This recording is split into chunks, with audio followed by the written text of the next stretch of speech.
Do this. So let's assume that we're recording. What's going on, everybody? It's your buddy, it's your pal, Spaz Phoenix, the YWC reality checking. You don't see my pretty sexy face, so you know I'm not alone. We don't have any guapo, but we do have Kristen. What's up, Kristen? Hey, everyone. We haven't done a one-on-one collab since the last NXT review we did, whenever that was. A while ago. Which we need to start doing. Right, good internet this time. Yay. Yeah, definitely. We're going to do the collab, because I'm somewhere else and I'll have good internet, and no guapo. Sorry. So we traded guapo for good internet. That's a fair trade. Whatever, I'm going to see him tomorrow. Well, I'm still saying you guys got to come. You, Guapo, Mrs. Guapo, you got to come up to Canada. There will be massive video collabs at that point. Dude, if things keep going how they're going here in the U.S., I might be illegally immigrating to Canada. Oh, you don't like President Cheeto Man? No. I'm just putting that one But out we there. can talk about politics in a different podcast. Yeah, I don't think that'll make me any more popular than I already am. Okay, before we talk about the pay-per-view coming up this Sunday, Elimination Chamber, which I'm super excited about, I want to pick your brain about something just for a second. You were at the Rumble. Yes. How was that? Well, I went with my dad because my friend who I was originally going to take had to bail at the last minute. She got work. So I ended up taking my dad, who doesn't watch wrestling, but he's real enthusiastic, but has questions. Nice. He has no idea what's going on, but he's real excited about it. That's so, good. You know, it's better than most non-wrestling fans we deal with. And, you know, from a non-Smart Marks perspective, my dad's match of the night was John Cena versus AJ Styles, which I would agree with. That was the match of the night, and this is me who's never been the biggest John Cena fan.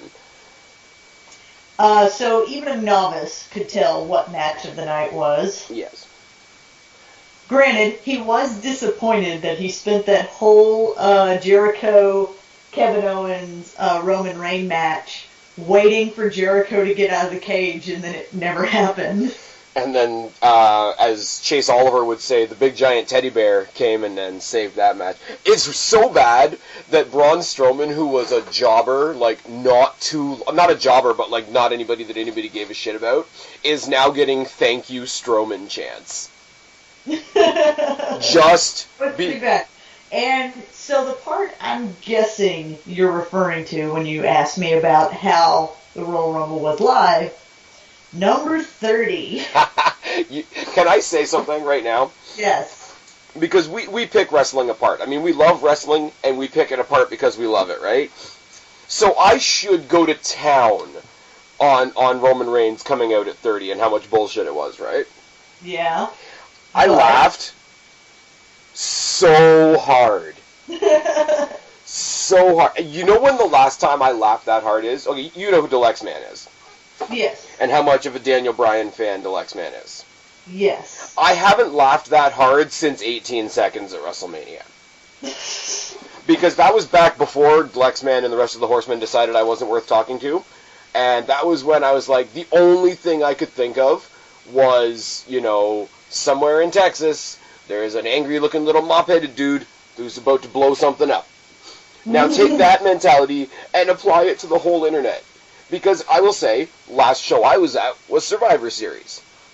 And literally, the Brock Lesnar Goldberg minute 26 seconds thing, James, who, Fear the Spear 1990, who you may or may not know is a fan of my channel, big fan of Lesnar and Goldberg, asked me as a favor, would I videotape the entrances of Goldberg and Brock Lesnar? I said, yeah, sure, no problem. He's like, well, I'm across the pond, it's the closest I'll come to seeing that anytime soon. I said, yeah, no problem.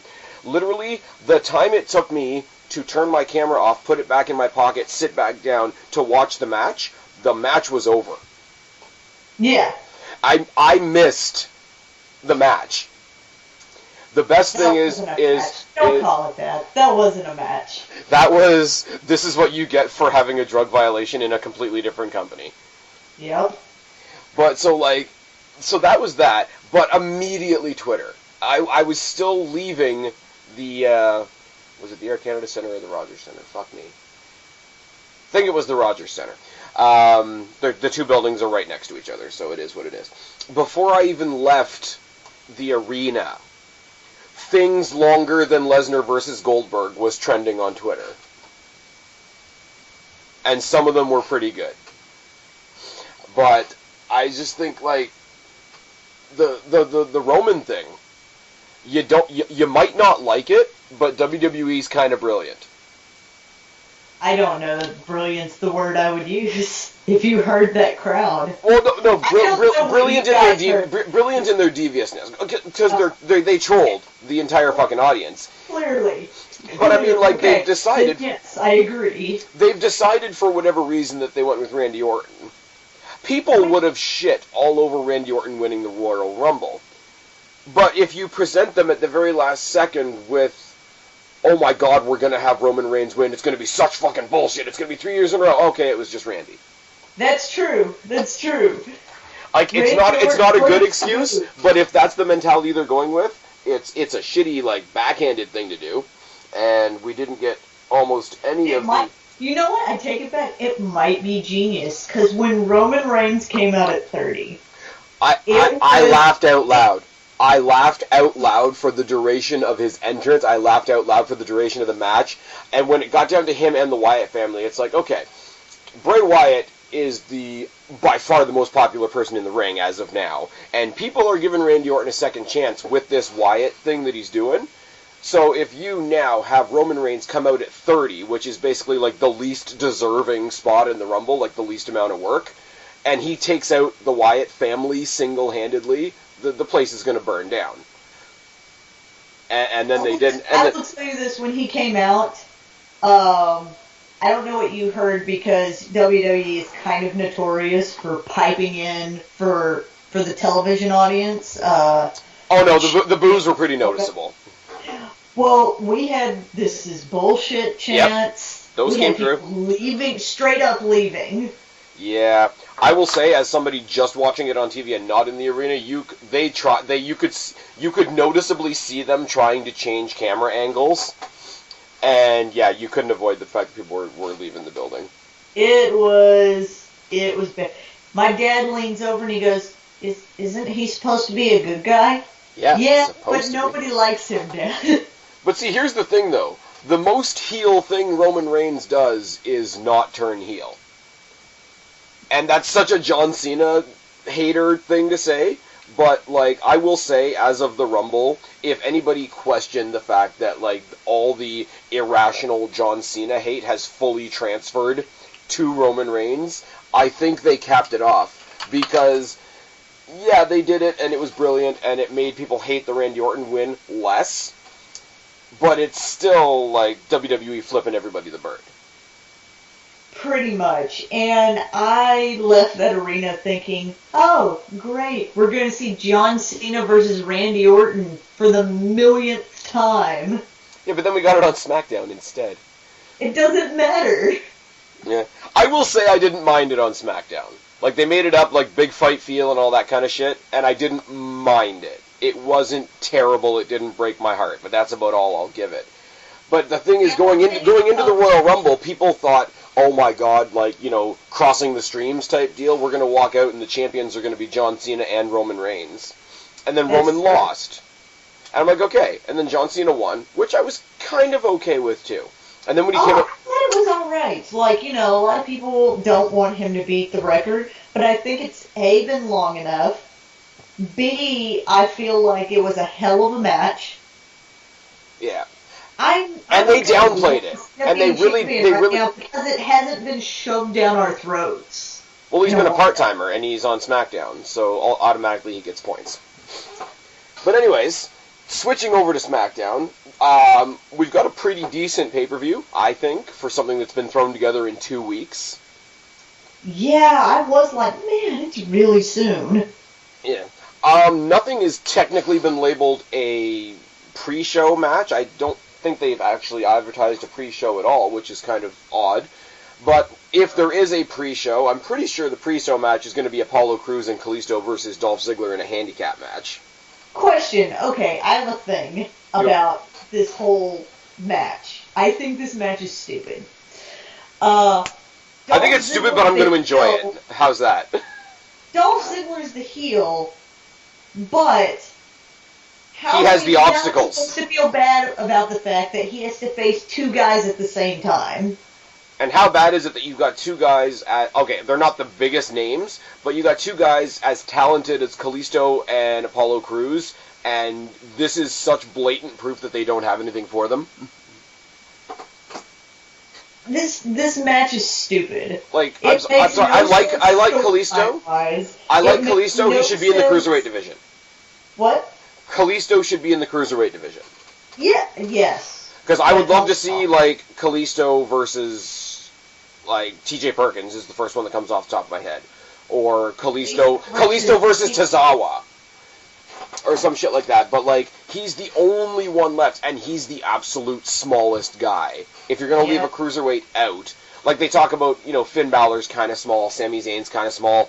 Kalisto is legitimately, like, the Cruiserweight. Yes.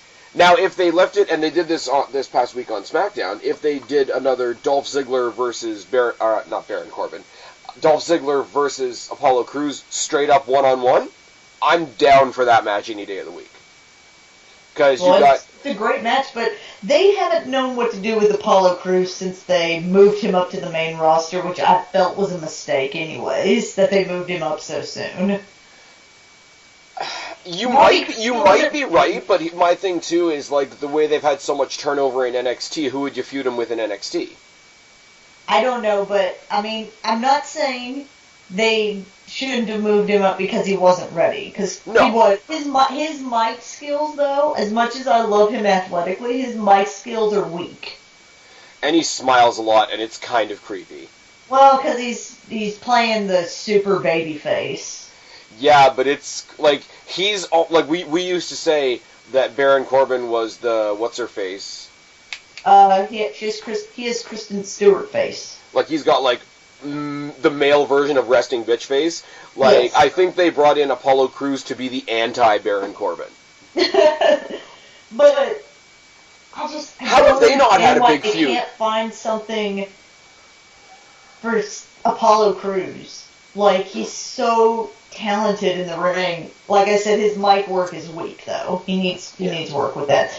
And this match, it's stupid. It's going to be a good match, like technically. I don't think it is. I think the whole story, like because he went through like world title situations, intercontinental title situations, but what made him snap was losing to Kalisto. And then Apollo Crews stepped in. Now, if he had just gone into SmackDown one day, lost to Apollo Crews, and snapped, and gone forward with that, I think this would be an amazing athletic story. I don't think you need Kalisto in that mix. I agree. It's the idea of a handicap match for a heel is dumb. Well, here's the thing, is they turned him heel, and, I mean, he initially turned heel, like, on Jerry Lawler. I mean, I will say, the promo where he basically threatened to kill Jerry Lawler was interesting in its own right. I think it was kind of cool. Like, WWE's not that edgy, but this is, like, I think their attempt to be edgy. And it wasn't terrible. Like, you know, in Memphis, to tell the king you're going to give him another heart attack, you know. There are worse ways to go about turning heel. But they turned him heel after he had all the reasons to turn heel. Like, he struggled to get the world title, stayed babyface. Struggled in what I thought was one of the best feuds of 2016 with The Miz, and that came out of nowhere. He struggled with that, stayed babyface the whole time. After all that's said and done, and he's not really working towards anything, now he's frustrated enough to turn heel. Like, the timing doesn't make sense. I feel like you're right. There's a much simpler storyline in here where he could have had those struggles and remained babyface, and then lost to this new guy, Apollo Crews, who hasn't won anything, hasn't even been a champion in anything in NXT, in WWE at all. Right. Loses to Apollo Crews, loses it, turns heel. There's a much simpler, cleaner, better storyline in this muddled mess. I think the muddled mess is they don't know what to do with Kalisto. Send him to Raw. Sorry? Send him to Raw to the Cruiserweight division. even if they wanted to play up some storyline, right, where Raw has one more title than SmackDown, but the Cruiserweights also have their own separate show, so Daniel Bryan and Shane McMahon, like, went to the boardroom and worked out some deal where SmackDown has one representative on 205 Live, and he's still kind of a SmackDown guy on the 205 Live show. Even if they pulled out, it would be a little weird, it would be a little forced, but it would be kind of cool, because if you look at the two shows have personality now. Like, when the brand split happened, it's like, oh, they're just going to be two shows that are the same with different people. SmackDown has a personality now. Raw has a personality now. SmackDown are the baby faces. So if somebody went to 205 Live to represent SmackDown, they'd be babyface by default. Mm-hmm. Plus, he's a luchador, and they usually are babyfaces by default anyway. I think that's a more interesting story than trying to continually, over and over and over again, find a place for this guy who's fucking little. Like, compared to some of the big hitters on SmackDown, he might as well be Hornswoggle. I agree. Kalisto needs a place, and that's nothing against his ability. Because the guy can go in the ring. He's super talented. That's why I want him facing the other cruiserweights. Yeah. Like, if he was in the cruiserweight division, he'd be champion right now. I'm sure of it. Although I will say all credit to Neville on his heel turn, because he's doing all right over there. Dude, that heel turn is the best thing to happen to Neville since he moved to the main roster. He's still Neville Oakenshield, but it actually works now. And a lot of people, didn't care much for his match with Rick Swann at I don't care much for Rich Swann. But it was a great match. For sure. What I have heard hyped up, I guess. What I have heard for WrestleMania that kind of gets me a little excited, even though they're both heels, and this is back to remnants of when TNA was still good. We might be getting Neville versus Austin Aries at WrestleMania. Dude, that would be the shit.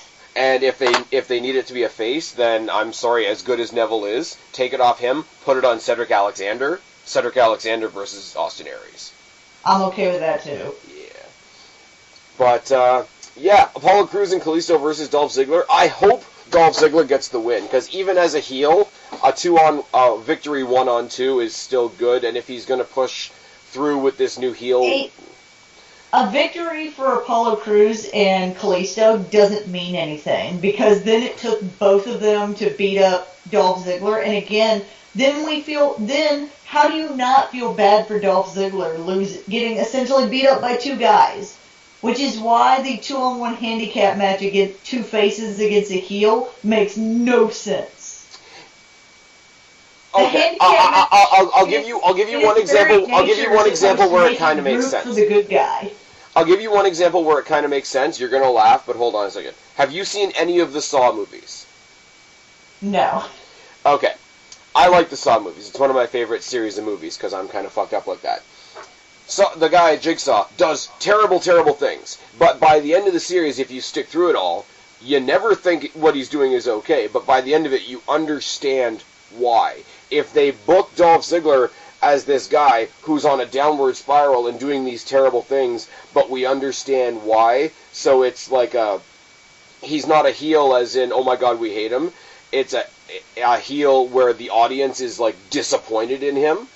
If they went that way, then something like this makes sense. Because you can see from his point of view, hey, I was screwed over, so now any asshole thing I do to somebody else is perfectly justified. But they'd have to do a lot of writing around that to make that work. And they're not. Writing on SmackDown's better than Raw. This storyline right now is a muddled mess. There's a nice, clean storyline in there, and it's weighed down by all this, bullshit. Fair.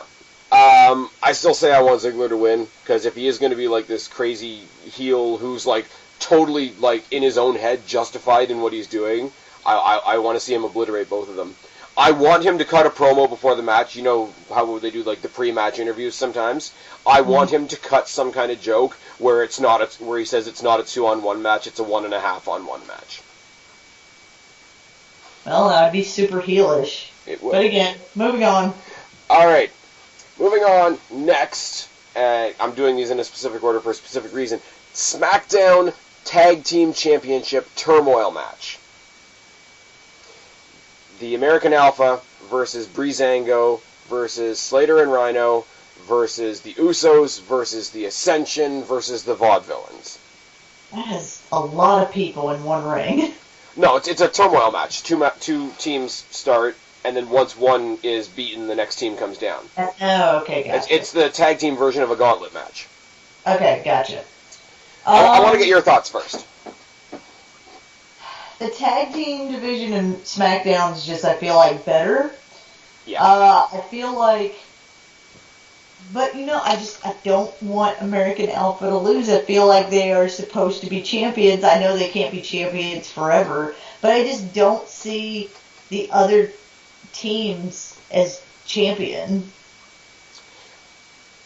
I know that's a weird thing, but... Yeah. On a personal fan level, I would be okay with Breezango winning. Not because I think their gimmick is great by any stretch of the imagination, but these guys are way too good for their gimmick. And they work, if you can get past the gimmick, they work well as a team. So I would have no problem with them winning. Heel Usos, I could always stand to do another run with them if the idea is to get it from the American Alpha to another babyface tag team eventually. I am almost willing to put money down that we're going to see either DIY or the Revival debut in this match, because SmackDown's not getting Ty Dillinger like they were supposed to. So, and Raw just got Joe, so SmackDown's got to be getting something soon. I think SmackDown's tag team division could use another tag team. I'll give you a scenario, kind of like what they're doing on Raw, and I hate to reference Raw because Raw can kiss my ass. But look what they're doing with the team of Sheamus and Cesaro, where Cesaro's over as fuck, super babyface. Sheamus, when he's attached to Cesaro, people will cheer him because it's the good guy team, but he's not really a good guy. If they play up that kind of dynamic with DIY, when you've got Johnny Gargano, who's like the super babyface, and Ciampa, who's like super violent and kind of uncontrollable, I could see a decent story between them and American Alpha. That would be great. I would love that. There's, on a side note, I know you super hating on Raw, and I will say what's happening with Rollins right now is shitty. Most of it is garbage, but hot dumpster fire. I can find some silver linings in Raw. When fucking Seth Rollins' knee isn't giving out. God damn it. I can't believe that fucking happened. Have you seen the highlight where you actually see Rollins and Joe talking to each other, and Joe's like, "Are you all right?" And he's like, "I hope so." 2 WrestleManias in a row. That sucks the big one. It really does. They're saying he might not make it to WrestleMania, but they're saying he might. Yeah. But that sucks for Joe, though. If that's what Joe was brought up to do. What the fuck are they going to do with him then? And I'm sorry, Joe, just as much as I would love to see him on SmackDown, Joe is one of those guys that really looks like he belongs on Raw. Really looks like he belongs on the big show. What? I don't guess you watched it because you don't watch Raw anymore. Oh, I definitely watch Raw. I mock the shit out of it. I just don't waste my time reviewing it. Ah, okay. So, did you see him... one, I don't think Joe looks good in a suit, by the way. We're not supposed to like the way that looks, though, because we're supposed to be shaking our heads. Why the hell would you kiss up to Triple H? Well, good, because I don't. I feel like maybe it was the wrong suit, but I feel like somebody, he came into Raw that day, and they were like, dude, you're supposed to have a suit. Oh, shit, I forgot mine, and they just, found one in the back. In the Lost and Found? I'm sorry, a random suit that you find in the Lost and Found is probably not going to fit Samoa Joe. And I know that's the girliest shit to, complain about, but the no, it's fully... I laughed because it reminded me so much of, I don't know if you were watching TNA at the time, but when they did the Main Event Mafia. Yes, yeah. And if that's the role they want to go, like he's the heavy, he's the tough guy, like almost like the bouncer type of role, then it kind of fits. But I don't want him to be. But aside from the suit, the promo he did was really good, and I enjoy the fact that, you know, you have Mick Foley, who's like the good guy, and Stephanie McMahon, who's like the heel, and they're getting along, but they're not getting along. And, you know, Joe comes out, and Mick is just like, whatever, let's just get this over with. And not giving him the pomp and circumstance that Stephanie feels he deserved. I don't know, I think they're just biding their time trying to find a good reason to write him off the show, because apparently he's getting both his hips replaced. Who, Mick? Mick Foley, yeah. That's a shame, because I kind of like the dynamic. I think they've got him there to be sort of like the happy, cheesy side of Steph's like bitchy side, but I think he leans a little hard into the cheesy, lovable Mick Foley character sometimes. And the wardrobe is, if we're going to talk about wardrobe, let's just, you know. But that's how Mick Foley dresses. I know, he's got a Santa Claus room in his house, but it's still a bit... He gets a pass. That's just how it is. That's kind of true, I guess. I will say, as much as we were joking on him a second ago, I will give credit where it's due. Joe's debut match against Roman Reigns wasn't bad. No, it wasn't bad at all. But, you know, there were other things about Raw that were bad, so let's go back to SmackDown. That was so terrible. Okay, Raw could not have this Tag Team Turmoil match. No. Name me 6 tag teams on Raw. Well, let's see. You have, let's see. I'm going to do this. You have the New Day, clearly. You have, I don't know what they're calling themselves right now. Yeah, but the New Day are doing that stupid shit with Titus O'Neil being like the guy that wants to be the 4th member. And they have Gallows and Anderson. Sorry. Gallows and Anderson. Okay. I can do this. Hang on. I can totally do this. There are not 4 tag teams. Sheamus and Cesaro. Okay, that's 3.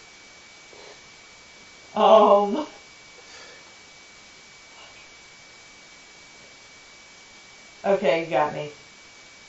If you want to stretch it, Golden Truth, Shining Stars, and Jericho if you want to really push it. That's how much you got to scrape down and stretch the definition of a tag team if you want to have this match on Raw. And Raw is the 3-hour show. I'm saying this match is like the Rumble. It's picture perfect for debuting somebody. But if nobody debuts, then yeah, obviously Alpha retains. I just don't see anybody else getting the tag titles at this point. Because they built up American Alpha to be like, we're going to make these dudes tag champions. I have heard a rumor that you're going to laugh at a whole bunch, just because most of the rumors make us laugh. Apparently, they're going to try and repackage Ascension. Again, after they screwed him up like 8 times. When they won the big clusterfuck match on SmackDown, and they made such a big deal about how it was Connor's birthday yesterday, and what a great what a great birthday present this was for the team to pick up a much-needed victory. It's like, okay, if you want to play up the idea that it's Connor's birthday, why did you make Victor the one to get the pin? They don't know that we can tell the difference. Yeah, no. It's kind of bad, but like, yeah, realistically, if they put a little bit of rework into their gimmick, I could see Breezango being a good team because they are good talents. But yeah, American Alpha.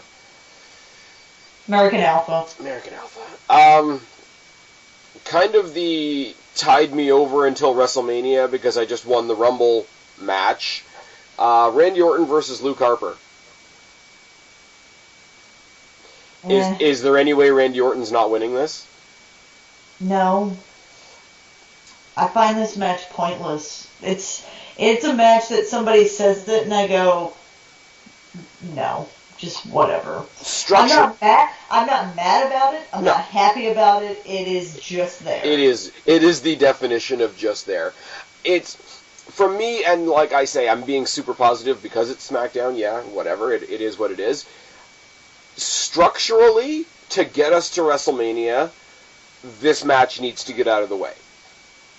So if they're doing it one more time, they did it once on SmackDown, and they're doing it once now that he's left the group or whatever.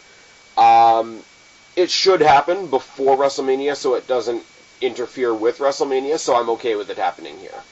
I do like the fact that... It's just a match they have to get out of the way. They need Randy they need something for Randy to do since he's not in the Elimination Chamber. They need something for him to do. Well, he wouldn't be in the Elimination Chamber match because he's already got his card to WrestleMania punched. Like, this is the one thing about them... Well, that doesn't mean you wouldn't end up in the Elimination Chamber. That's happened before. It's true, but to me, that doesn't make sense. To me, this guy's already got a match at a bigger pay-per-view. This is a smaller pay-per-view. Allow a slot for somebody else to at least see the main event.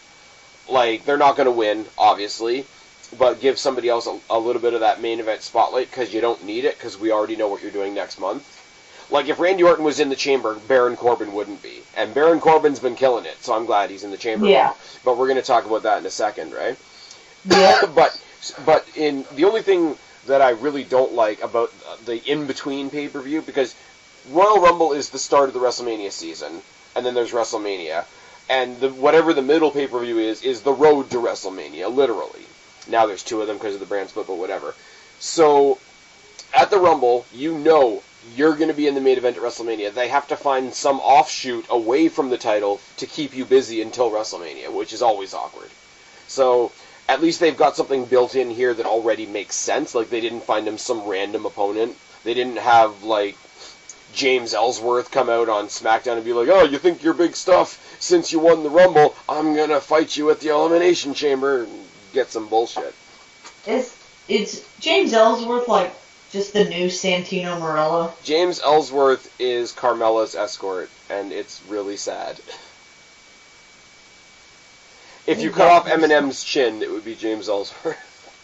Oh, God. More chin jokes. Moving on. Oh, man. Orton's winning this. Like, it's a no-brainer. Yeah, there's no discussion with this. Okay. So we'll move on to something better. We have already talked about how they are much better with their tag team division than Raw.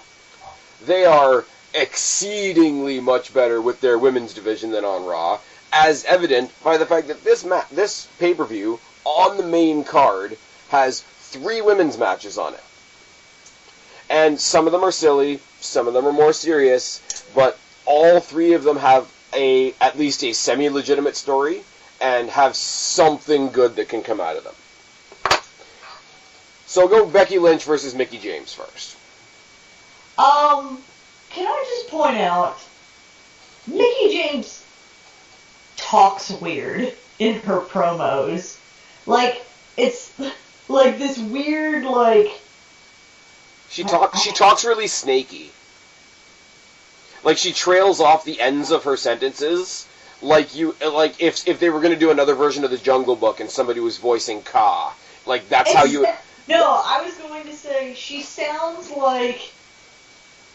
I was going to go a different direction. I was going to say she sounds like she's talking like the female version of Khan from Wrath of Khan. I'm just saying. Okay, not a dork. Haven't seen Wrath of Khan. Moving on. Like, she talks with this weird, and then, like she puts weird emphases on and you all are going to take credit for the women's revolution. That, yes! She sounds like a bad beatnik poet. Yeah, I don't know. They let her go like free reign with her promos in TNA, and sometimes it was a hit and sometimes it was a miss. She was bad on the mic her first time around in WWE though. Yeah. So I will say NXT one, yeah. I will say, like, no, in her first WWE run and when she came back for the NXT thing with Asuka, she was bad. I will say the fact that TNA let her run wild with her own promos, a little bit of hit, a little bit of miss, but it made her better in the long run. So give them a little bit of credit for that. I like seeing her. Like, she's not going to be... Like, her coming back is like Nikki Bella coming back. They're not going to be the pinpoint of the division anymore. They're going to help other people build shit. I do love the heel hypocrisy of, I'm going to take out all these new girls that think they're the Revolution, but I'm going to team up with the absolute newest girl on the roster who happens to be the champion right now. Yes, but the storyline there is that Alexa's actually giving her the credit she deserves. Oh, yeah. As opposed to the other ones who are like, we started this revolution, whereas apparently Alexa Bliss was like, no, you started all of this, and like, telling her how great she is and whatever. Yeah. The only thing she can say is like, you will show her respect. She beat Trish Stratus once. Well, she also beat Lita once too. Just. Yeah. I think it was a WrestleMania reference. But I aside from the fact that that Mickie James' promos are a little off, I get the storyline. The storyline makes sense. It's a good storyline. I like how they've weaved Becky's feud and Mickey's feud and Alexa and Naomi's feud. I like the fact that even though they are two separate feuds, that they can intermingle together and make sense. I would love to see, and they probably will do something like this, I would love to see the two winners of the two non-title matches on Sunday face each other and have that be the way they establish the next number one contender. Because the parts are all there for it. Yeah. I know you're doing things in a specific order, but I would also like to talk about the Nikki Bella. That's what I'm talking about next. Okay, good. I don't think Becky Lynch wins this. I know Mickie James is there to build people, and she'll be great at it, but I think she's going to do a lot of fucking over of Becky Lynch before Becky Lynch gets her well-deserved comeuppance. So I think Mickie James takes the first round with Becky Lynch. And can we just take a vote that nobody ever wears the La Luchadora outfit again? Please. The otherwise known as the big purple diaper. It is not a good look. It is the big purple diaper. Okay, so you want to talk about the Nikki Bella and Natalya feud? I don't think Naomi's going to be champion, but I do think that Becky Lynch is going to win. Okay, so I'll give you my thoughts on the championship match in a minute, but you want to talk about Nikki versus Natty? Yes, which, granted, we have 3 women's matches, and this. I would like for the record to say that I've come over to the Nikki Bella side a little bit. I don't hate her quite as much because she's not being shoved down my throat like she was last. Like John shoved something down her throat. Yes. Hey. I think this feud that her and Natty are doing is beneath them. It's super catty. It's super reality TV, which I get it. They're both on the stupid Total Divas or Total Bellas or whatever this goddamn show is. I don't know. I don't watch it. I think it's super reality TV show. I think it's super catty. I don't think it's the direction that the women's division should be moving. It feels very reminiscent of, except for the fact that there's more promos, there's actual, more talking.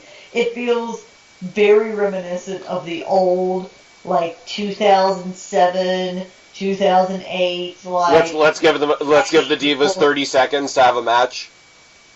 It's very catty bullshit. Yeah. You just hate me because I'm pretty and have, a boyfriend and blah, blah, blah. It's just... But see, I love that there's a difference, though, because that was the whole... Back in the day, that catty bullshit was the whole division. Now that we have a division that's based around, athleticism and this and that, and there's, depth to it and whatever, if you have a specifically catty situation, I don't think that's as bad as, this is just the general state of things. That is... I will give you that, but I do feel not that they won't have a good match. I feel like their match will be fine, but the storyline just gets under my skin and it bothers me.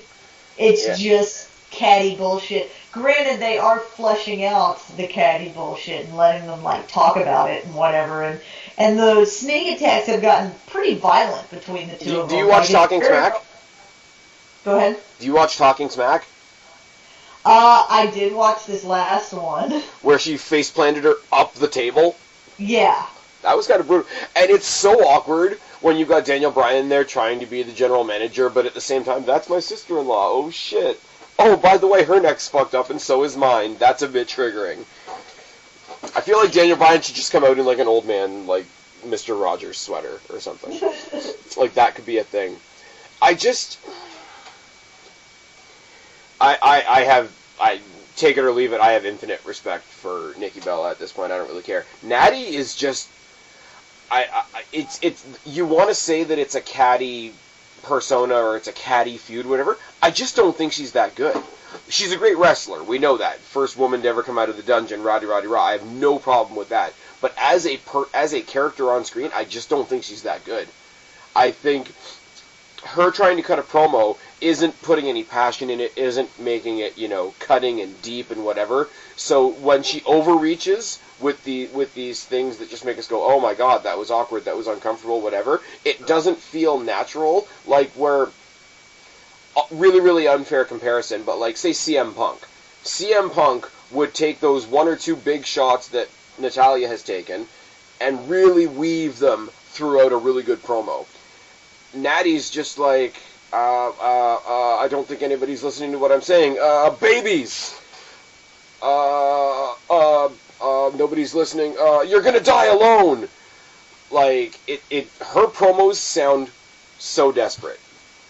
In the face of Nikki Bella, who, and I mean this in a positive way, believe it or not, she is the John Cena of the women's division. And by I mean that she knows she's not the best in-ring technician. She's not trying to be.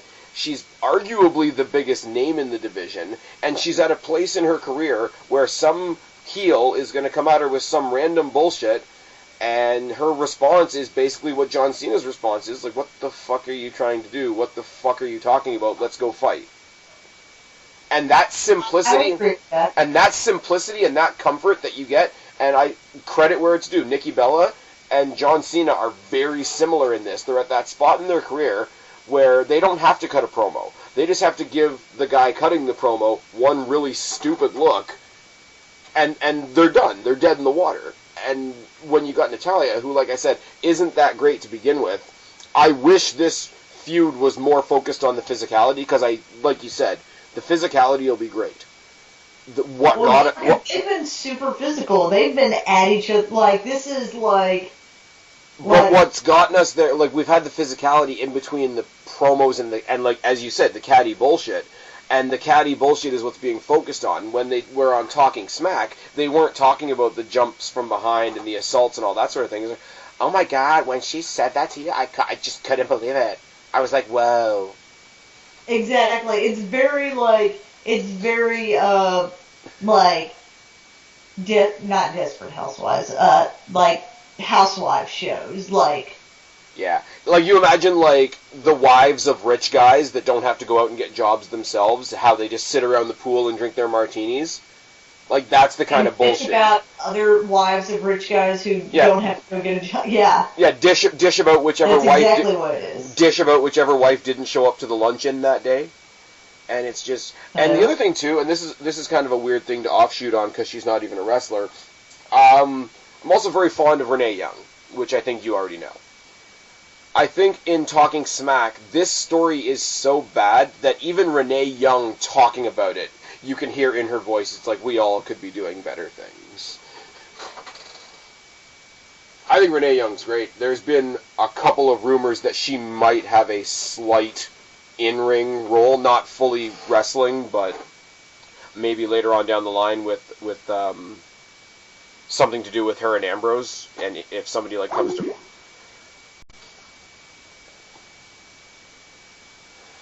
Alright everybody, sorry about that, my computer decided to be a piece of shit, but we are back. What's up, Kristen? It wasn't me for once! This is absolutely true. And when I left off, we were talking about Natty versus Nikki. I hope Nikki wins. How dare you? How dare you talk about Natty and Nikki like that? I talk about Nikki in a very, very good way. I don't know what you're talking about. Anyways, I don't really have much else to say about it. We got cut off right before I could say, hey, who do you think is going to win? I think it's going to be Nikki. I think so, too. I won't lie, I wouldn't mind seeing a Nikki Bella, Alexa Bliss feud at WrestleMania. Just because she's like the big name and Alexa Bliss is like the heel upstart, like trying to prove herself. But yeah, no, Nikki's... Like, there's no way Natty wins this. Because she's like the soccer mom of the women's division. Like I said, I just don't care for this catty feud, but... Yeah, it's bad. I will say, just because we're knocking a lot on Raw, I do want to run a quick comparison for a second, because I had somebody tell me that Raw was better than SmackDown and NXT combined. Who told you that? I don't remember, and I'm not... And why do you hang out with them? It was on Twitter. I hang out with everybody on Twitter. Everybody on Twitter loves me, Kristen. You know that. But I just want to run a little comparison for a second, and you can tell me where you think I'm out of line, okay? On Raw, you have Sasha, who's great, but injury-prone. You got Charlotte, who's physically great, but please don't give her a microphone.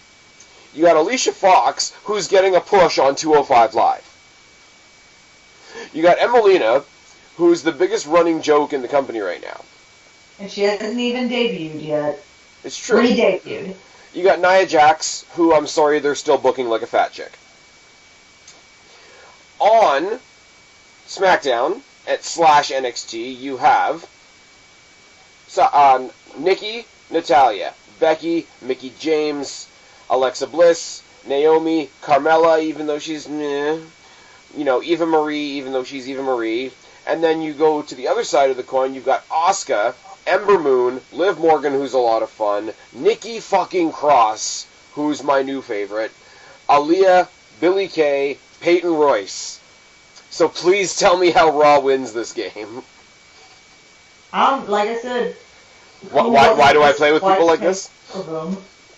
Okay, now, gotta be a little downhearted for a second and talk about the SmackDown Women's Championship match between my girl Alexa Bliss and the female Titus O'Neil, Naomi herself. I feel like you're too harsh on Naomi. I like her. A lot of people feel I'm too harsh on Naomi. Basically, I said it, I gotta go back to Twitter for a second, right? Despite any of the other comments I've made about Naomi, why do I not like Naomi? In my opinion, she's not good at her job. I tune into wrestling to be entertained at the end of the day. She doesn't entertain me. Therefore, in my purview, she hasn't done her job. And plus, I think she scared them into giving her a title shot. But that's another story for another day. I like Naomi. I think she's super athletic.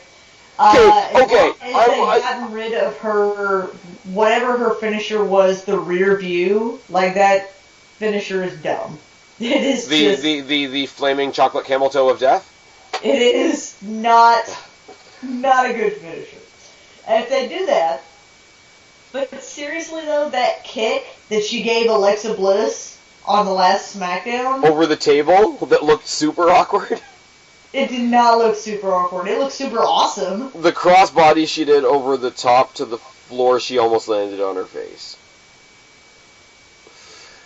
And there's still a whole lot of her, even though she doesn't do like the camel toe of death, there's still a whole lot of her arsenal that's her just shaking her ass, and I'm like, no. And her entrance gives me a seizure.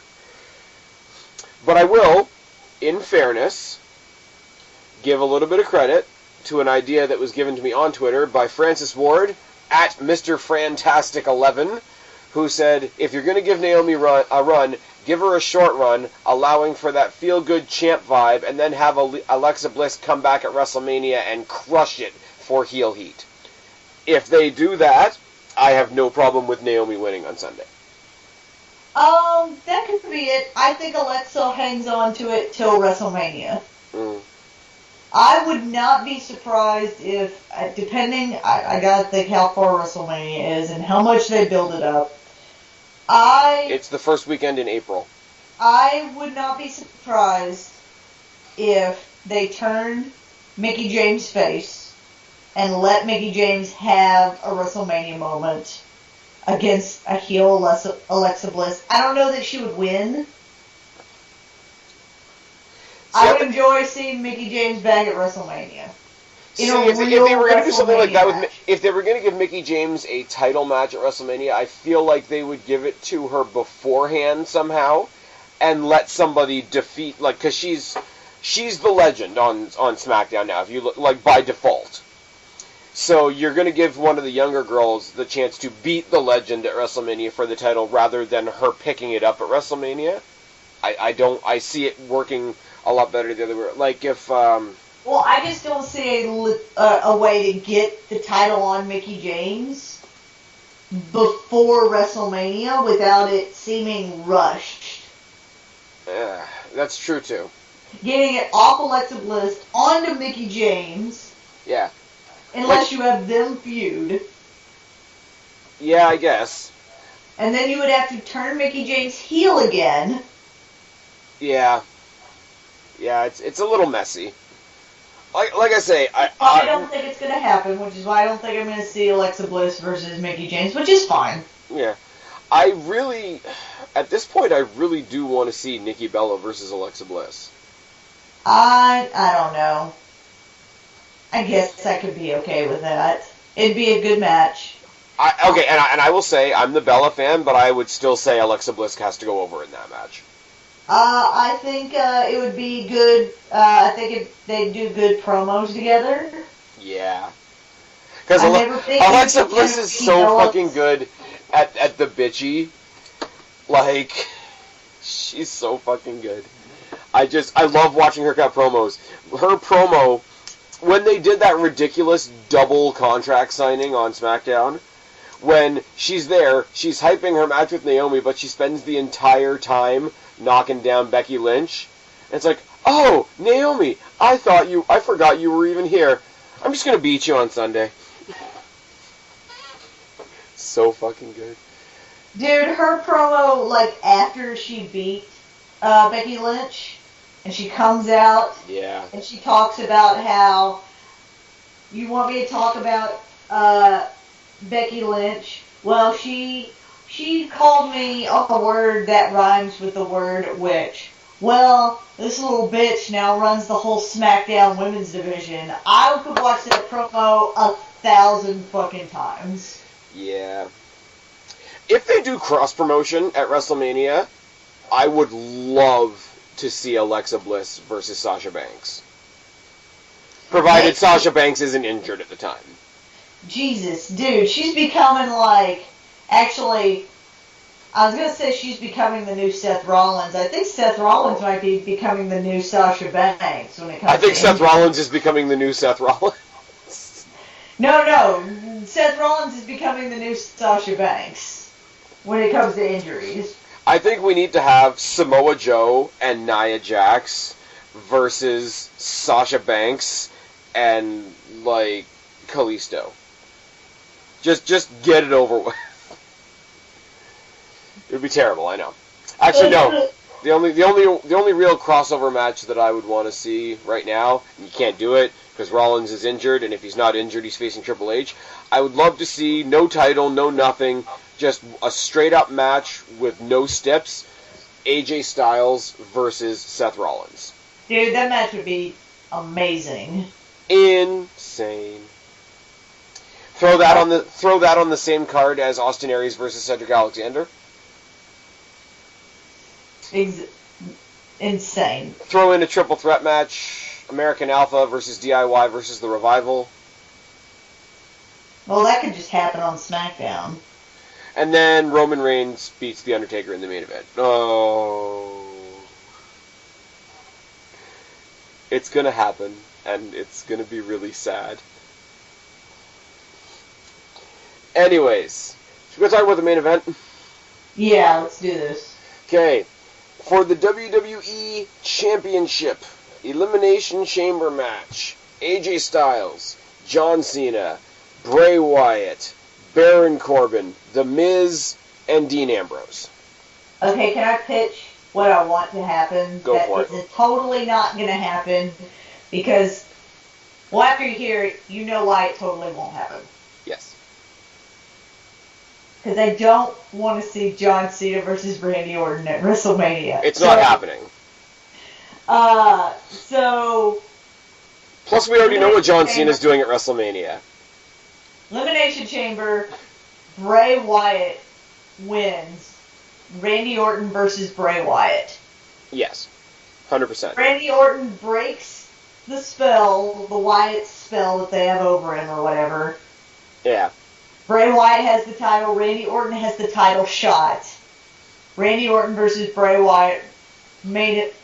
I don't know if it would main event WrestleMania, but it would be... It's not going to. They would definitely call it one of the main events. Do you want me to tell you what's going to main event WrestleMania? Randy Orton. What's their main event WrestleMania? Brock Lesnar versus Goldberg again? No, Brock Lesnar versus Goldberg for the Universal Championship. Boo! Kevin Owens better not lose that title to Goldberg. Oh, they're totally CM Punking Kevin Owens. You might as well get used to that right now. That is not... No. Yeah, it's fully happening. It is not happening. It's fully happening because he's going to turn on Jericho, and there's going to be your Owens-Jericho match. You're going to have Brock Lesnar versus fucking Bill Goldberg for the Raw Fruit Roll-Up Championship I will not watch WrestleMania. In the main event of WrestleMania. Oh, no, it might co-headline with Roman Reigns beating The Undertaker. Man, you were just making me not want to watch WrestleMania. No. All this is brought to you by Raw. I wish, you know what I wish? Because in Canada, you know the WWE Network's a channel up here, right? It's not like through the internet like it is for you guys. I did not know that. Okay, yeah, it's a channel up here. Like 512 is the WWE Network, and then like 30 something is the on-demand library, which is really cool because it means I can record shit. It's not as finicky as getting it through PlayStation. I wish they recorded the ratings per hour for a pay-per-view. The pay-per-view's 4 hours. Give 2 hours to SmackDown, give 2 hours to Raw, and break down the ratings of each set of 2 hours. And tell me Raw's not going to get destroyed. It doesn't matter to WWE. That doesn't matter to them. Raw is everything we're looking forward to from Raw, or should I say in quotes, looking forward to from Raw, is part-timers. Rollins versus Triple H, if it happens. Roman Reigns versus The Undertaker, which I can't say. Looking forward to that. Also, isn't The Undertaker supposed to be on SmackDown? Just saying. No. Did you not see what happened at the Rumble when Roman Reigns said it was his yard? Roman Reigns is going to defeat Braun Strowman at Fastlane, and he's going to go on to face The Undertaker at WrestleMania because that's what Vince thinks is going to get him over. It's not. Not only that, but see, here's the thing, though. Not only that, is Taker's apparently getting his hip surgery right after WrestleMania, and if he does, he says he's not wrestling on his new hips. So Roman Reigns will be the one to retire The Undertaker. Why are you making this pay-per-view sad? No, this pay-per-view is great. That's going to happen at Mania. Why are you making me sad? Because there's so much, this is the thing. This is why I don't even bother with Raw anymore. And I know this is a SmackDown pay-per-view we're talking about, but I can only laugh at Raw now. I can't be mad anymore because I'm not disappointed, because I know exactly what I'm watching. Chris Jericho won the U.S. Championship in a handicap match. Roll that one around for a second. I'm just saying. Can we just go back to happy things? Yeah, let's go back to SmackDown? Yes. Alright. Okay, so you think it's going to be... Bray Wyatt! I want Bray Wyatt to win. Because storyline-wise, it makes sense. It's not going to happen. I already know that. Well, my two picks are Wyatt or AJ Styles. Because AJ Styles versus Randy Orton is something that I know Randy Orton has lobbied for like a year now. Like, since Styles debuted, he's like, I want a main event of pay-per-view with that guy. And I think friggin' phenomenal forearm caught into an RKO is something. What better way than to headline than a WrestleMania? Yeah, I will say again, going back to Roman Reigns, even though I know we don't like giving him credit, but the last moment of the Rumble, where the spear turned into the RKO, I don't think anybody has celebrated an RKO more than that one. But here we go. All right, let's go down the card here for a second. Styles could win. Wyatt could win. Those are my two picks. Ambrose is not going to become a dual champion. They're going to do something with the IC title at WrestleMania. It's probably going to be the ladder match again. Mm-hmm. Baron Corbin is not going to win. He's new. He's got time. He will be a champion sometime this year, I'm predicting, but it won't be at WrestleMania. And here's what I will say, and here's what I sent to you in a message a couple of days ago. It's not going to be John Cena or The Miz, because we know what they're doing at WrestleMania.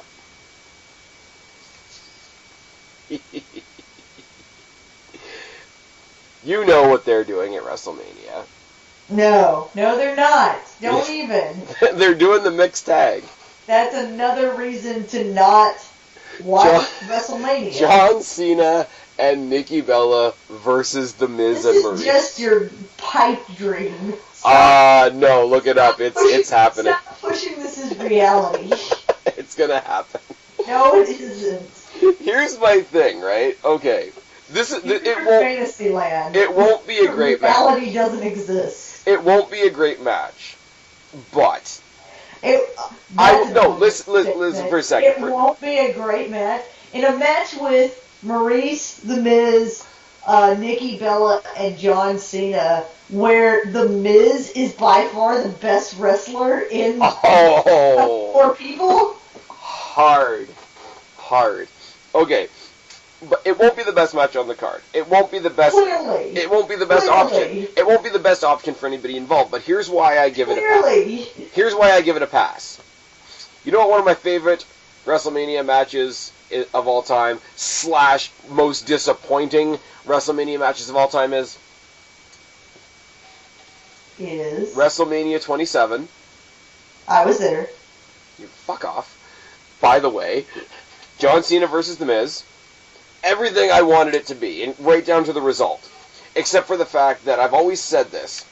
The Miz, who's fucking great, and people are actually now admitting is great, went into WrestleMania, point number 1. As the champion, point number 2. In the main event, point number 3. Against John Cena, point number 4. And he won, point number 5. With The Rock's help. Fair. But even still, put all those things together, even with suspicious circumstances, because he's a heel, it's to be expected. Do those 5 points not add up to this guy should have had a rocket up his ass then and be much farther up than he is right now on the card? I think the whole reason why he's not further up on the card right now is because he is a company guy. He got his big WrestleMania moment and all that, and he's just now doing it for fun. I get that, but that entire build, the entire build of Cena versus The Miz, was about Cena and The Rock, which is understandable. It was. That was bullshit. It was. Like, I get it. The Rock's a bigger name. John Cena's a bigger name. It's understandable from a business point. But it sucks if you're The Miz, especially when he was the champion going in. And it wasn't about... And he succeeded, and it wasn't even about him coming out of it. But, I'm a big Miz fan. We know this. It was like the high point of, like, yeah, they said he could never do it, and he did it. But he did it, and it didn't matter. So bring it back a couple years later, John Cena is in a position where he really doesn't have to give a fuck. The Miz is in a position where he really doesn't have to give a fuck. The Miz is creating a job for his wife where she doesn't have to take a single fucking bump. Good for him. And, I mean, Nikki Bella is retiring. And it's the match that she wants. The entire time... They've all been in the WWE, other than on the reality TV shows. They've never acknowledged, up until very, very, very recently, the relationship between John Cena and Nikki Bella. They've done a whole bunch of stuff with Brie and Brian and all the sad stuff, especially when he retired and whatnot. But John Cena and Nikki Bella have never had a storyline together. If she's going to them, after what she's done, she's basically come in and put everybody else over in this little mini run that she's had. If she went to the company and said, look, I'm the big John Cena-ish name in your women's division. and John Cena, the actual John Cena, is my boyfriend, the one thing I want for my retirement match is for us to go out and have one match together. I can't say no to that. Like, it might make me an incredibly soft person, but if that's the match that she wants, and if that's the match that he wants, and that's her send-off from wrestling, because her neck is still fucked, and Miz and Maurice are going to go in there and do the honors, I can't be against it. It's not going to be the greatest match ever. Are a lot of people going to use it as a piss break? Yeah, but you know what? I'll sit back, I'll smile. They'll probably do some funny shit in the match. Like, Miz will be super cocky, John Cena will be super cocky, the girls will be a bit catty. Obviously, Nikki Bella, if she is going to get the deciding fall on Maurice. Like, it's going to be a popcorn match. Like, there's going to be no thought put into it whatsoever. It's just going to be what it's going to be. And I'm not that against it. Plus, the amount that everybody else is against it is just going to fuel me and make me smile. Because I'm a terrible person. I would just like to add something to this. What's that? No. Plus, all the people who are always pissed off that John Cena's in the main event or taking up singles spots and whatever can suck a fuck. Because he'll be in, like, the middle or the beginning of the card. If the rumor I've heard for after the match is true, that might take up a bit of time, but... Alright, I'd like to add something else to this. No? Exactly. Do you want to hear what's happening after the match? No, but you're going to tell me anyways, aren't you? Apparently they're getting married at WrestleMania. I'm not watching WrestleMania. It's official. It will be Spaz and Guapo talking about WrestleMania because I have no opinion on WrestleMania because fuck WrestleMania.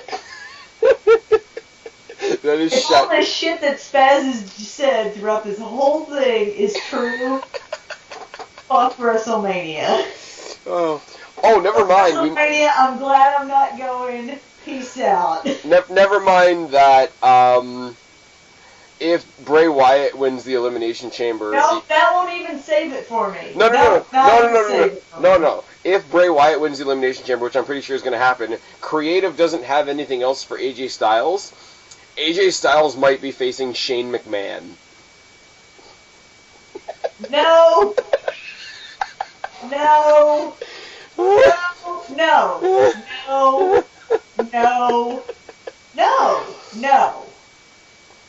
Also, Big Show and Shaq. Also, no. Big Show and Shaq. Also, fuck WrestleMania. That literally sounds like the worst WrestleMania ever. And I went to WrestleMania 25 through 31. Through 30.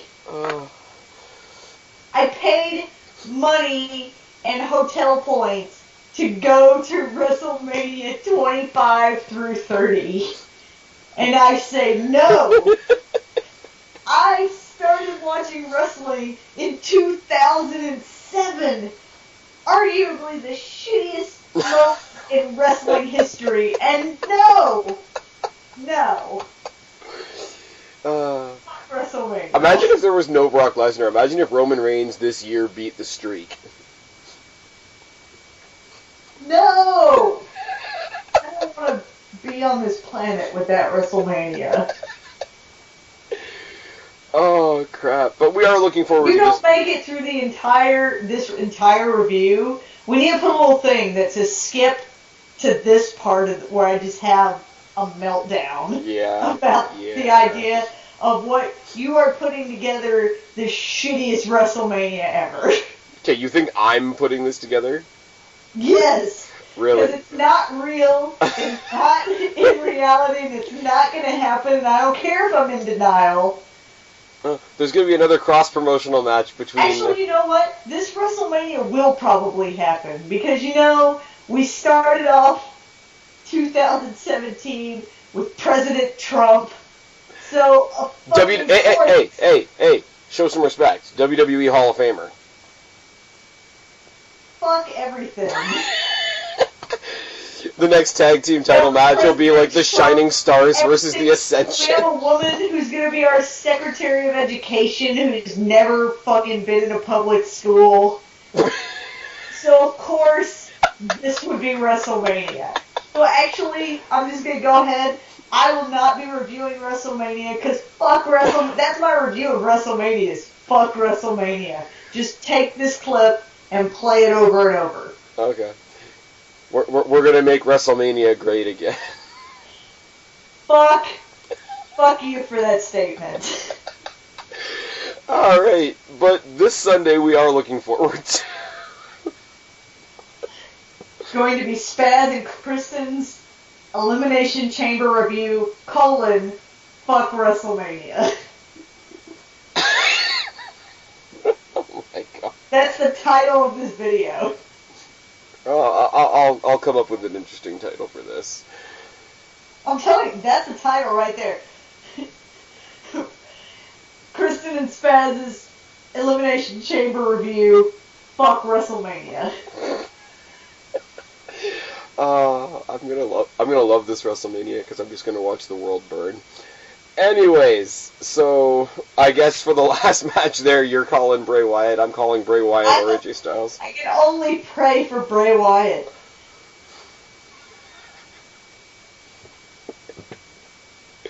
Special run-in by Luke Harper and Randy Orton and Luke Harper main event WrestleMania. Bray Wyatt's definitely gonna win because of course Bray Wyatt would finally be on WrestleMania as champion on the shittiest WrestleMania to have ever existed. And lose to Randy Orton. And then lose to Randy Orton. So yes, that is totally what WrestleMania is going to be. Hashtag fuck WrestleMania. I can't even. This is fucking great. Alright, so that was our Elimination Chamber preview and predictions, guys. Kristen, tell them where to find you. You can find me on Twitter, where I will be desperately trying to get the hashtag fuck WrestleMania trending at some point.